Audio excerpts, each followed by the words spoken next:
يقول لبا شيء بو دردارمay labada shay ee uu dardaarmay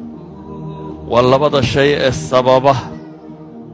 aakhirana dadku inay liibaanaan adduunkana inay liibaanaan ka koowaad waa dadku inay ilaahay xadhigiisa haysto uusikum bitaqwa allahi buu nabigu yidhi waxaan idinkula dardaarmayaa ilaahay cabsashadiisa ilaahay ka dhowrsigiisa inaad ka dhowrsataan rabbi ayaan idinkula dardaarmayaa oo ilaahay subxaanahu wa tacaala jidkiisaas oo aad qabsataa waxay keensanaysaa